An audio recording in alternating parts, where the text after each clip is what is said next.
Olá, meu nome é Fabiano Santos e vou trabalhar com vocês a disciplina de História da Educação. Hoje nós vamos trabalhar uma questão muito importante, que é a demarcação histórica de como que a educação vai surgindo, né? Ou seja, como era a educação, como ela se dava lá no período da antiguidade até chegarmos na modernidade. É importante que vocês compreendam que a organização da disciplina, como nós pensamos ela, nós vamos então desde aspectos mais amplos, que é este de marcação histórica, até aspectos mais específicos sobre a história das disciplinas escolares e a história da identidade do professor.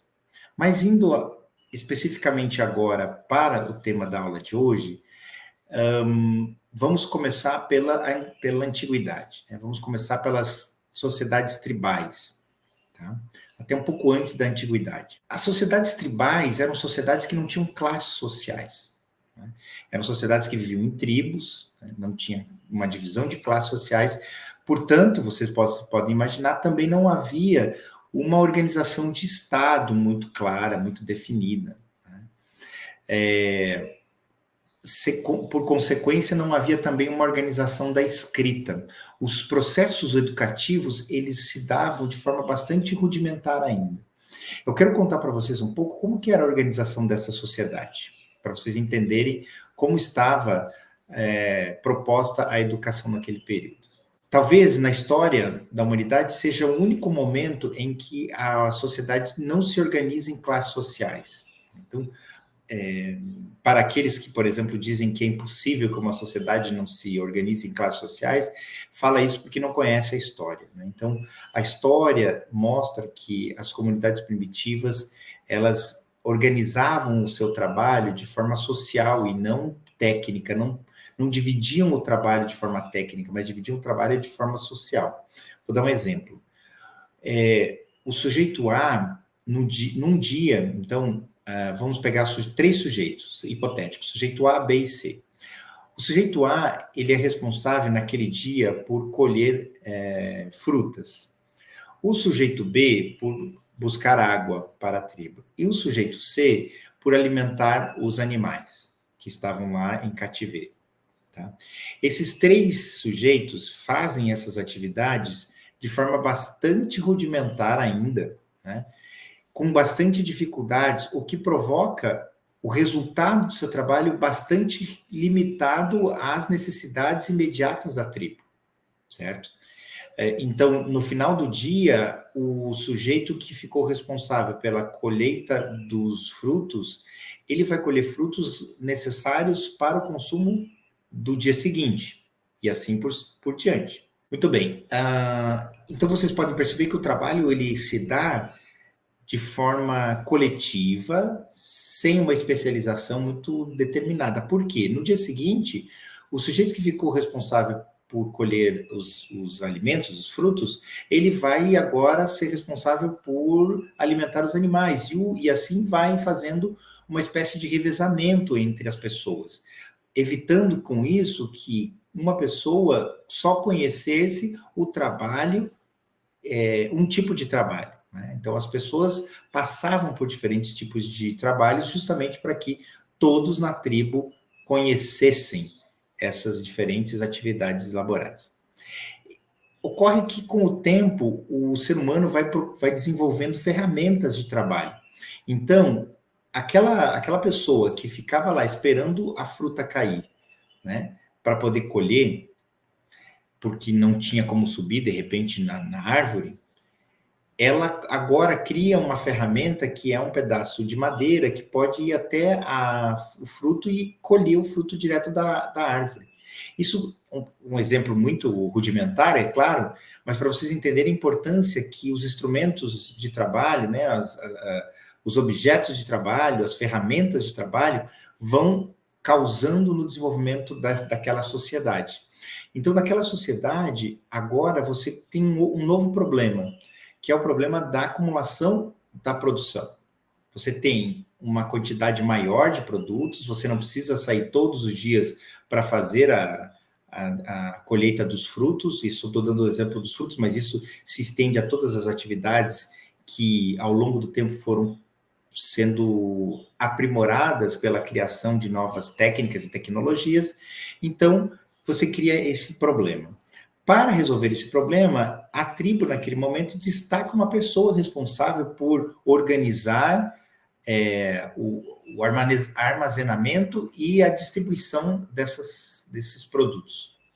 Está aí criada, então, os primeiros passos e vestígios da divisão de classes, porque essa pessoa que fica responsável por organizar e distribuir vai, ao longo do tempo, compreendendo a importância que ela tem e não repassa essa atividade para a comunidade, para a tribo. Vai repassando somente para os seus familiares. E aí, então, vai se construindo as classes sociais, vão se constituindo as primeiras classes sociais. Muito bem. Esse contexto é importante porque ele apresenta, então, qual é o pano de fundo em que a educação ocorre naquele período. Como vocês podem imaginar, é uma educação bastante rudimentar, baseada e pautada nas atividades de trabalho, certo? As atividades de trabalho, ou seja, na medida em que as pessoas trabalhavam e realizavam as suas atividades de trabalho, elas também eram formadas. Então, obviamente, vocês podem imaginar, não é uma educação escolar como nós conhecemos hoje. Então, uma educação no sentido muito mais amplo do que nós podemos imaginar como nos dias de hoje. Então, é uma educação que vai passando de gerações em gerações as atividades de trabalho, né? Como eram realizados os trabalhos capazes de manter aquela tribo, né? Uma outra característica muito importante dessas sociedades, né, das sociedades tribais, é que eles acreditavam demais em mitos e lendas, né? Isso se dava, então, uma forte vinculação que eles possuíam com os aspectos religiosos, com uma religiosidade. E essa religiosidade, ao lado, portanto, destas características de uma sociedade ainda pouco desenvolvida do ponto de vista tecnológico, vai marcar, então, as duas características mais marcantes da educação daquela sociedade. Então, era uma educação que educava as crianças, especialmente, para prepará-las para a vida na tribo, né? Ou seja, era uma educação na própria tribo, na própria vida da tribo, tanto para o trabalho, né, considerando o trabalho, como também considerando os cerimoniais religiosos. Como eu falei, essas duas características marcam, então, a educação nas sociedades primitivas. Essas crenças nos mitos e nas lendas auxiliavam a construção da visão de mundo, porque toda educação ela produz uma visão de mundo nos sujeitos que são educados. E a visão de mundo criada naquele momento, em razão das crenças nos mitos e nas lendas, era uma visão de mundo bastante metafísica, né? Bastante colada na crença do irracional como explicação das realidades. Então, se num dia eles acordavam de manhã naquela árvore que eles colhiam frutos todos os dias, depois de uma tempestade, ela tinha pegado fogo, então eles acreditavam que isso era provocado por uma lenda ou provocado por um mito. Eles, obviamente, eles ainda não tinham condições de olhar para aquele fenômeno e entender que aquilo era o resultado de um raio que tinha caído sobre a árvore. Como eles não tinham visto, eles não compreendiam, até mesmo se eles tinham visto, eles não tinham essa explicação real, racional, melhor dizendo, então eles partiam dessas crenças em mitos e lendas. Tá? Bom, pulando na história, saindo então dessas sociedades primitivas e chegando nas sociedades mais antigas, digamos assim, e aí a gente entra na Grécia como uma das sociedades mais importantes no desenvolvimento da educação como fenômeno em que o ser humano vai se preocupar. Porque importante dizer que nas sociedades primitivas, a educação se dava de forma mais acidental. Não havia uma preocupação sobre o que é educação. Se educava para o trabalho, né? Então, a educação e o trabalho, elas andavam de forma muito juntas. Os gregos, então, são os primeiros a problematizar o fenômeno educacional. São os primeiros a pensar o que é educação. Como que nós vamos educar as nossas crianças, os nossos jovens, os adultos? Né? Quais são os princípios que vão orientar as atividades educacionais realizadas por nós? Para entender um pouco sobre o fenômeno educativo dentro da Grécia, né, nesse período grego, então a gente tem alguns personagens muito importantes, né, que vão tematizar ainda mais a questão educacional. São eles os sofistas, Sócrates, Platão, Isócrates e Aristóteles. Não dá tempo aqui de nós nos aprofundarmos em todos eles, mas em dois eu gostaria de me ater um pouco mais. O primeiro deles são os sofistas, que eram uma espécie de professores pagos naquela época para fazer a instrução pessoal, portanto, era uma educação individualizada, pessoal daquelas pessoas que podiam pagar por isso. Então, portanto, da elite da época, né? Da aristocracia da época. Então, eram pessoas que podiam pagar. Então, esses sofistas são muito importantes porque são os primeiros profissionais, digamos assim, a serem pagos para desenvolver o processo educativo. E Sócrates, acho que a apresentação dele já dispensa qualquer comentário, né? O pai da filosofia ocidental, ele, por meio da estratégia que ele cria, que é chamada de maiêutica, né? Que vai construindo uma metodologia de ensino. É claro que o Sócrates não está preocupado com a construção de uma metodologia de ensino.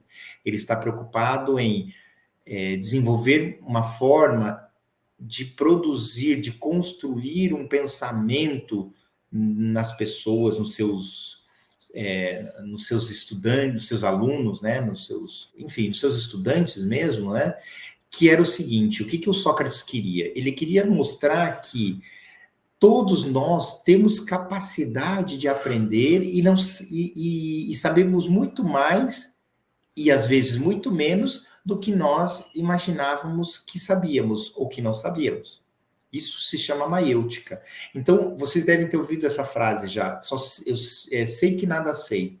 Então, ele vai construindo a ideia de que o conhecimento ele é transitório, que o conhecimento ele não é absoluto, e que o conhecimento depende muito do sujeito, que é o sujeito cognoscente. Né? É o sujeito que vai se aproximando do conhecimento.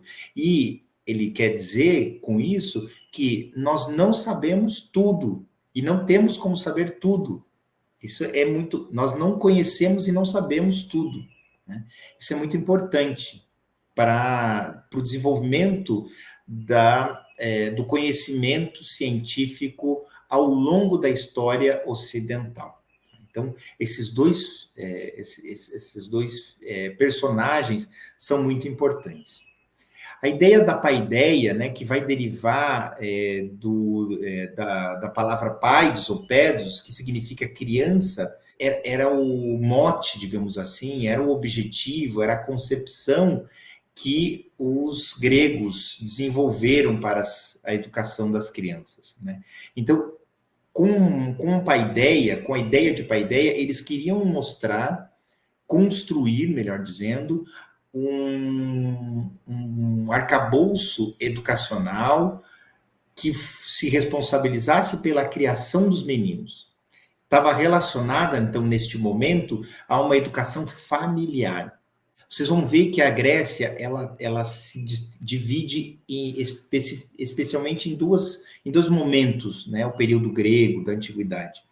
Uma educação inicialmente voltada para a família, construída pela família, e depois por meio da criação de algumas instituições escolares. Mas, então, nesse primeiro momento, quando a gente está falando de paideia, a gente está falando, então, de uma educação familiar, tá? Que está preocupada com a formação moral e de bons costumes das crianças. Claro, né?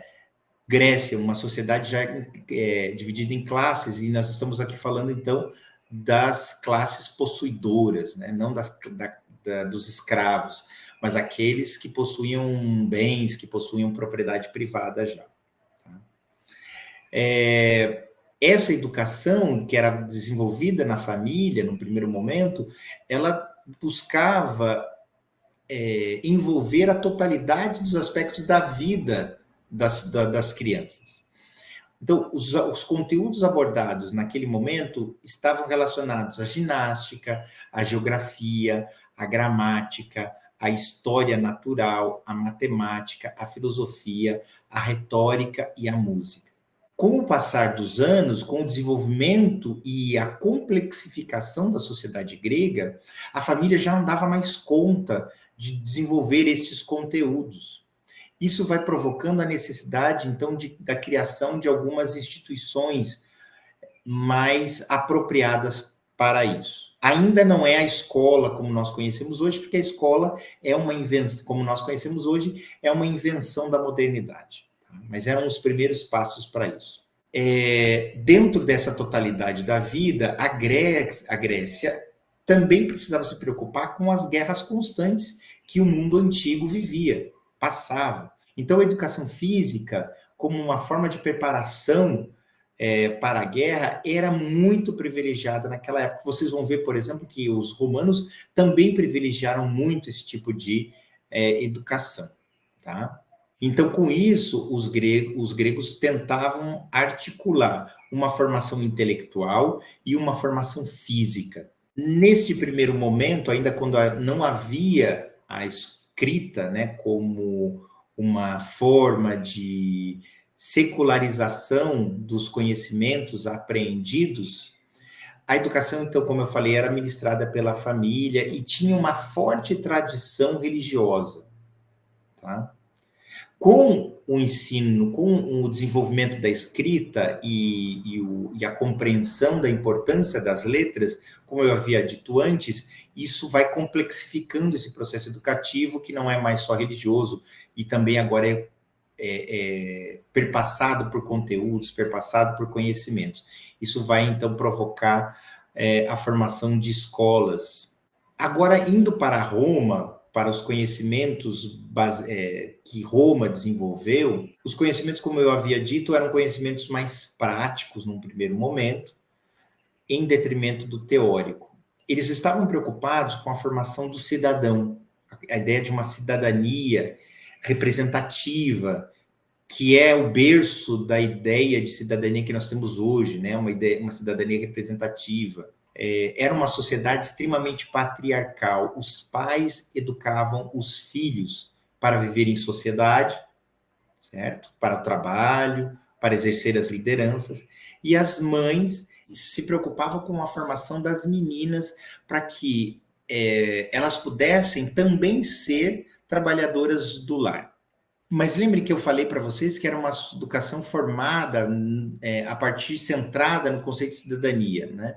Então, os romanos, eles utilizaram o método pedagógico de imitação dos seus ancestrais para que essa ideia de cidadania fosse desenvolvida, aprimorada e fortalecida entre eles. Então, podemos dizer assim, o método educacional desenvolvido pelos romanos estava pautado na imitação dos seus ancestrais. A ancestralidade era fundamental para que a educação das gerações atuais e futuras pudessem ser desenvolvidas.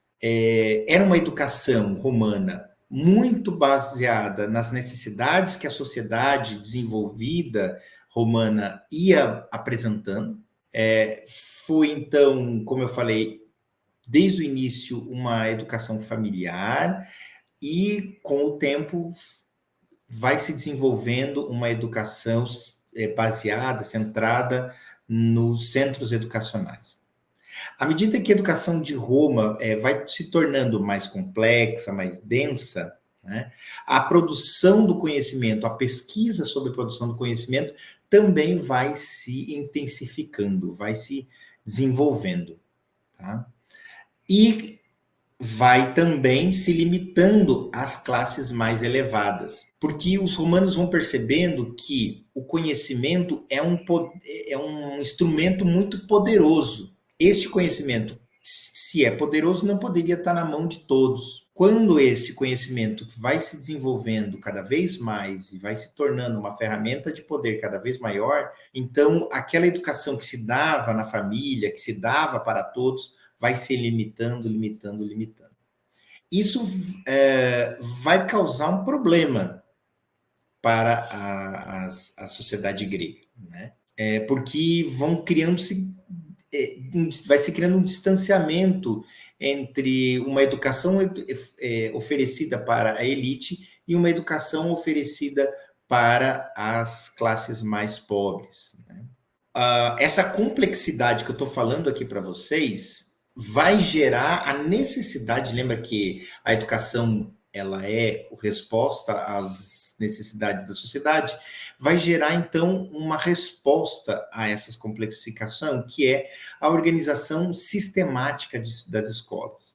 Essa organização está baseada na divisão por graus. Então, a educação romana estava dividida em educação elementar, secundária e retórica, e também cria a necessidade dos romanos produzirem manuais específicos para a educação. Então, vocês podem perceber que aqui nós já estamos numa distância muito grande da educação grega e muito maior da educação dos povos primitivos.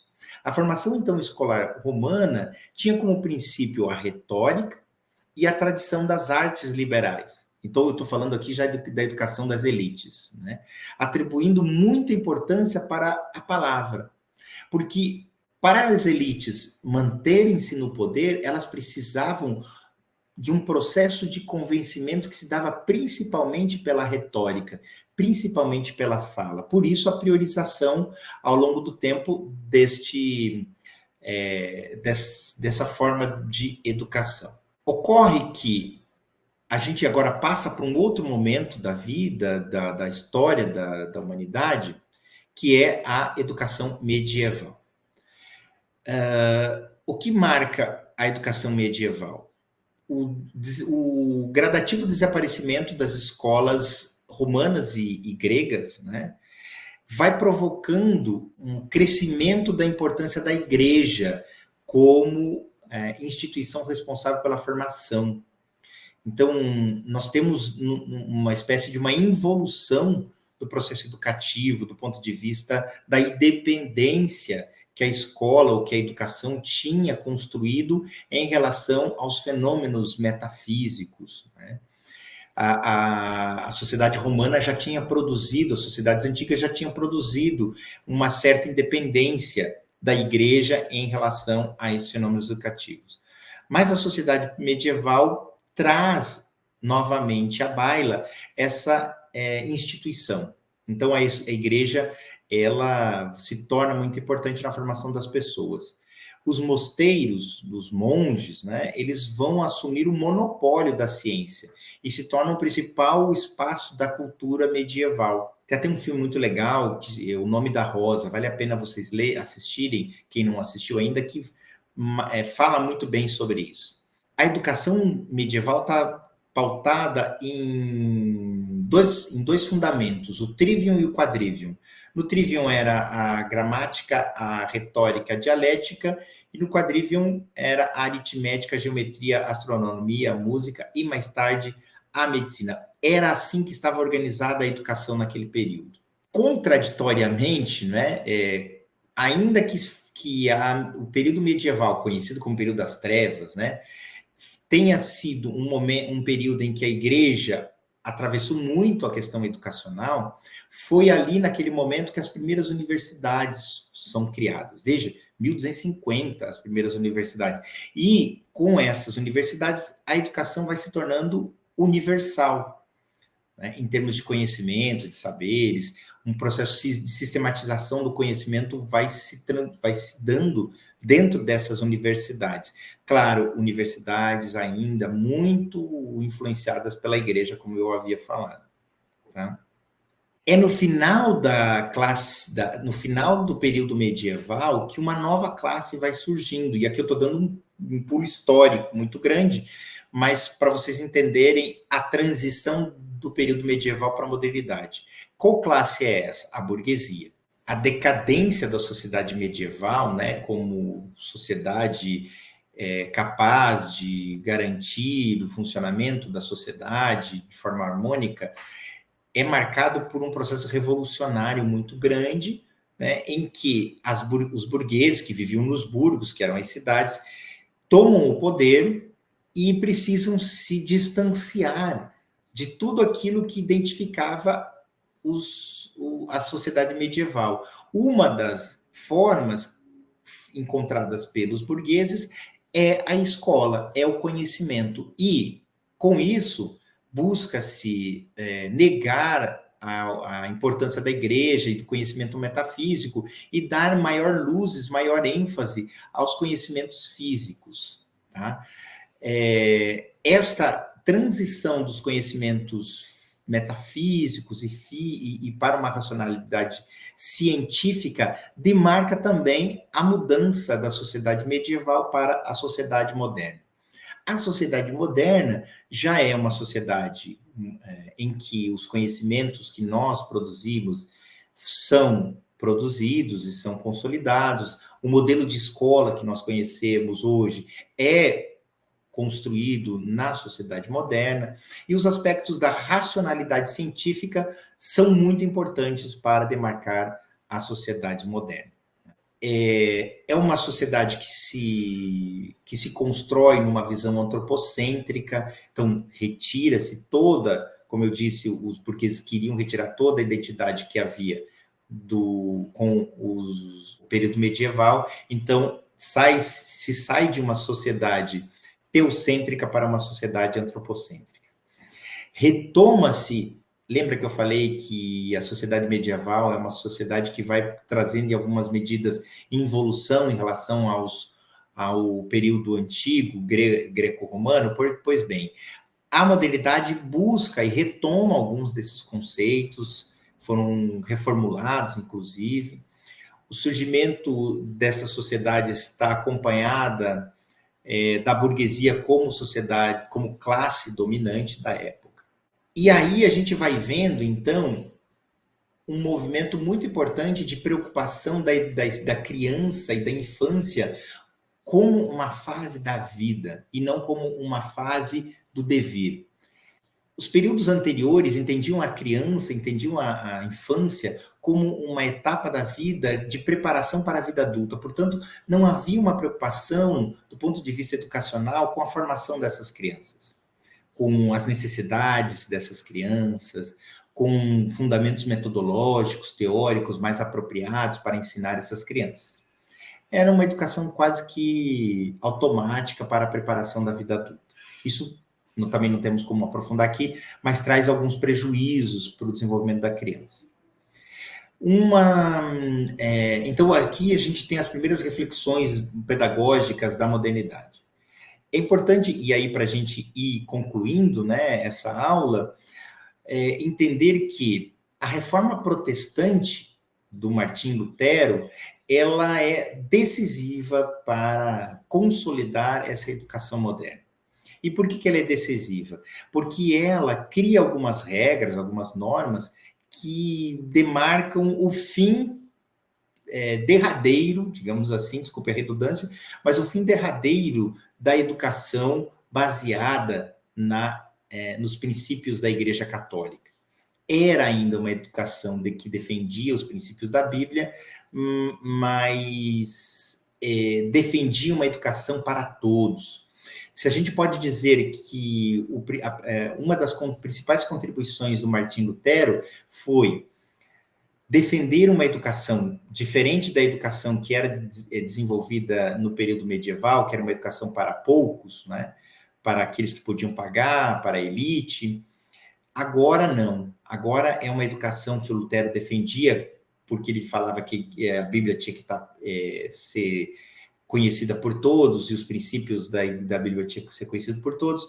Então, a escola tinha que ser para todos. Então, a concepção de educação para todos, de uma escola centrada nos conhecimentos que todos deveriam ter acesso, e isso é resposta, claro, de uma sociedade que vai se complexificando e exigindo uma formação não só da elite, mas de todos, é uma realidade a partir daquele momento. Bem, com isso, então, gente, nós passamos brevemente, muito rapidamente, pela história da educação e da formação da concepção de educação ao longo do tempo, né? De uma educação extremamente precária, extremamente simples, que era a educação das tribos, das sociedades primitivas, até chegarmos na sociedade moderna e a escola, com uma concepção mais próxima daquilo que nós temos hoje, com